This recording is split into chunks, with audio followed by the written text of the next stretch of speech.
Fanta, it don't reach time for una to sponsor. I don't try. I'm having the moment of my life. Is that not amazing? Amazing.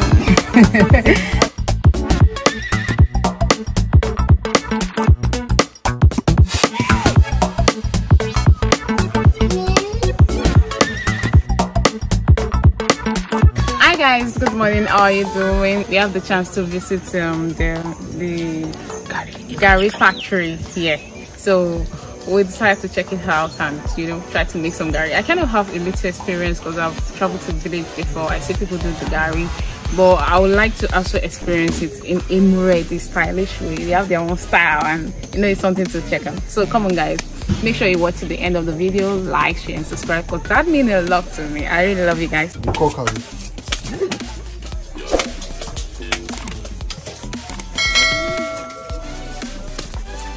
We'll try. We'll try to do it. She did not know anything. Have you peeled cassava before? Several times. Hey, extra. We have farm now.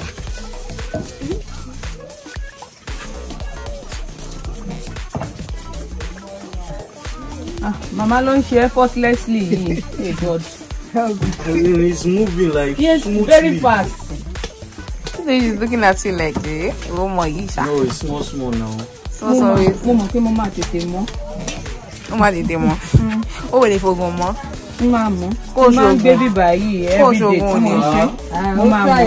If she start doing it within 1 week, it'll be pro. That's not how to do it.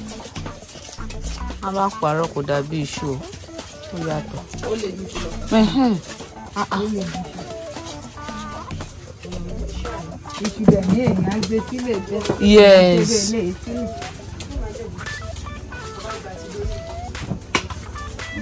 But mama, tẹ́ bá bẹ́ tán ṣé ọwọ́ ò kí ń ròyìn ibi báyìí tí ń ro èmi ń sìn.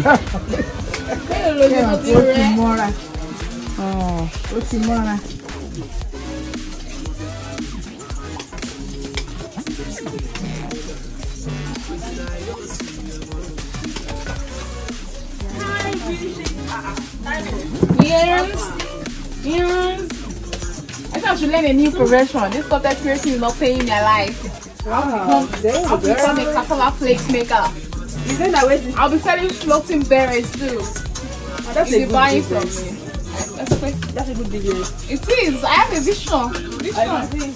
You're on the mission already. Mission is on her. A lot is your strength, baby. Yeah, babe. Thank you so much.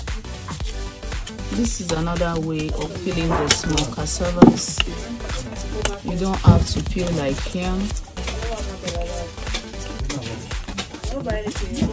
Okay, so this is it. Once it's small, you have to peel it this way to make it easier. This one is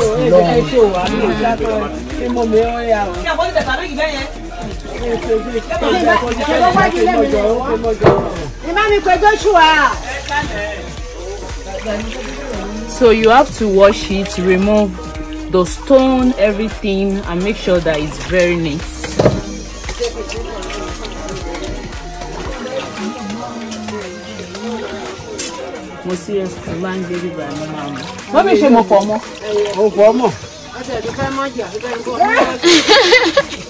I love you very much.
It's good to help you to wipe like Why you not come to my house like this? Don't follow.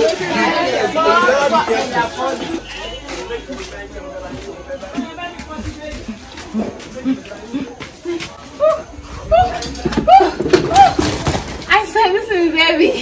It's heavy. It's very heavy.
You know, say for town, ba, for all those towns, they go say this thing, they go some go down 2-3 days. This one I say 30 minutes. Really?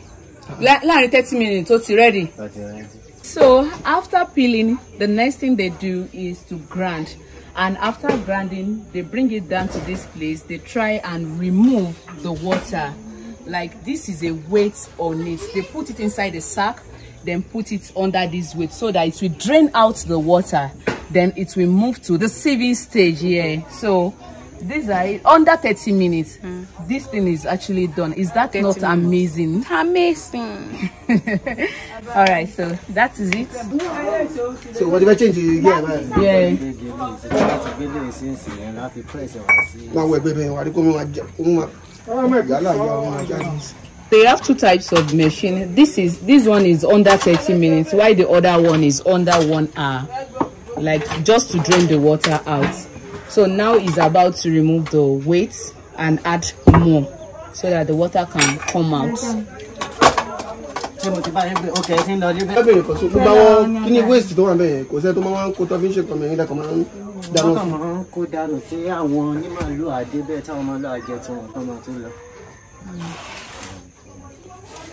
affect him? I want to carry this. I want to see you. I want to see you. The man shisha. Okay, well, can she show overnight? I would not see them. I need before young man didn't far. Not the better shit. Wow. So it's not saying, but we're saying, the party will be in the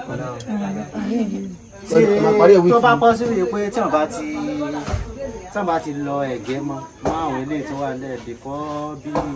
You roll it? 3 days or 4 days. Wow. But we're going to be able to do this stuff. Àwọn ará ta máa ń kó wá báyìí wọlé àwọn tó wà lẹ́yìn kan ní. Àwọn ará ta máa ń kó wá èrò gan tí ẹ̀ sì pọ̀ báyìí. Èrò tí pọ̀ tó wáyé pé irú àná ni wá bá àtúnjẹ ta báyìí. Ẹ̀gẹ́ tán wọ́n á já síbẹ̀ ní gbogbo ìbẹ̀rẹ̀ á fún wa. Ẹ bá dé bẹ́ẹ̀ gan ẹ̀dá ẹni sílẹ̀ pé ọjọ́ náà máa bẹ ilé ìtàn. Èló lè máa ń gbà lórí ayé kọ̀ọ̀kan? Ṣé ní. Ṣé fàyè kọ̀ọ̀kan lè máa ń charge ni àbí? Ṣé làbẹ̀ fi ń charge? Mọ́tò yẹn máa fi ń charge. Àmọ̀ question value.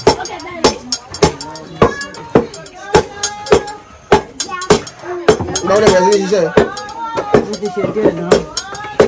Ṣùgbọ́n kò tí kọ ọdún kan sí àrùn.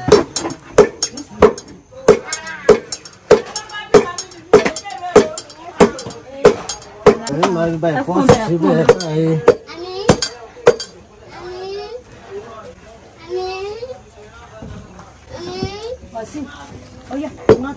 Who said you are but you can't talk about me. I just can't try. I just can't try. I just can't check.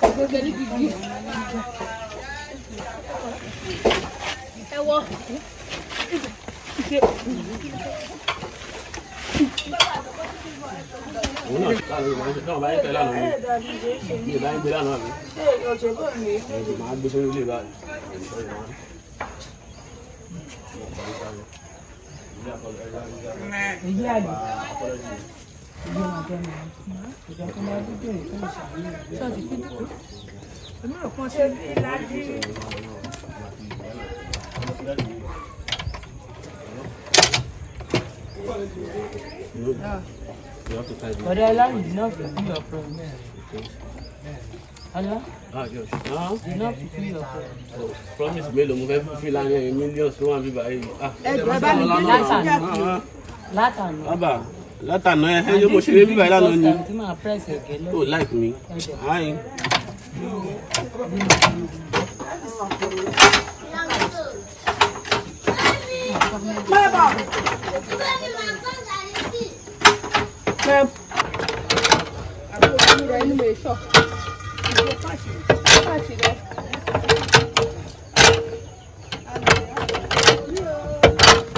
Ibo ló lọ.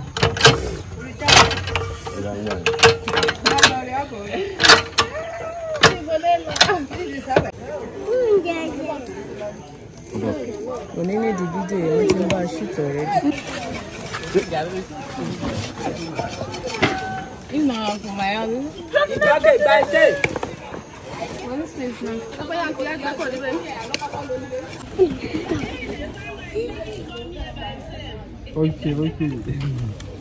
Okay, I'll take care.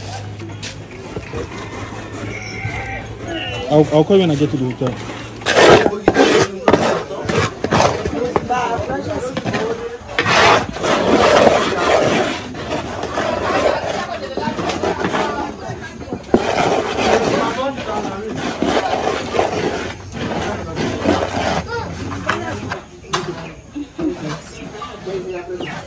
Thank you.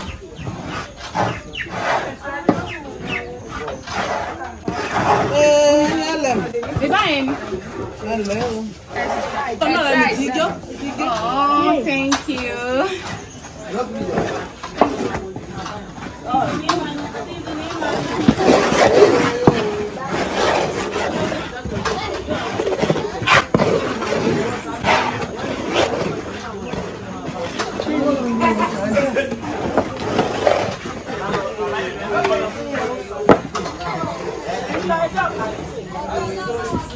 I'm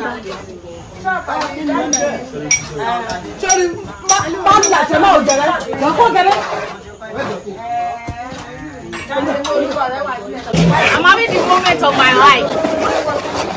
You're cooked there.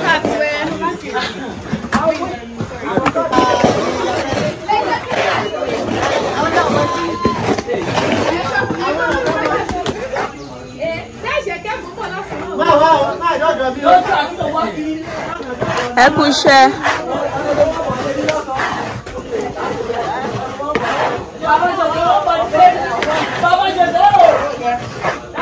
It's an achievement, already me kushe baby. Yeah, you did something. It's not easy. Chuck inside fire. Bring the axe now. Bring the axe. Evidence day. Mommy, what's about you like you?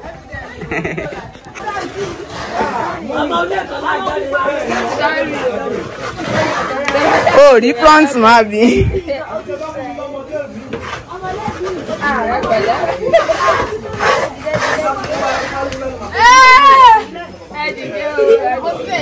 Má jẹ́ kó jóná.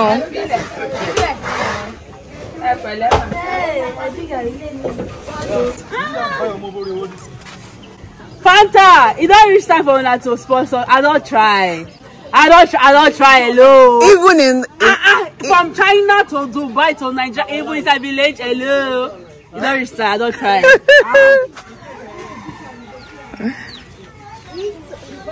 Soak it, man. You need to do this thing.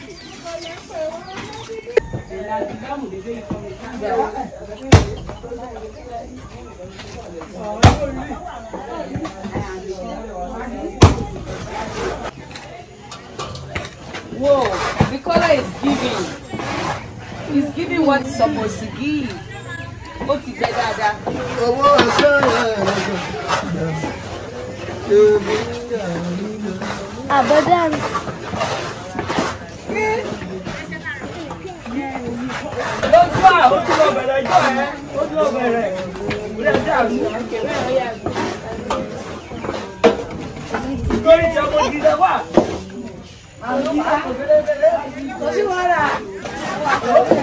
taking the picture. Wait, also, we just pull leg. Who got the taker? Who's taking the picture? Sakin took it. So I said, yeah. I swear. The guy didn't. No, like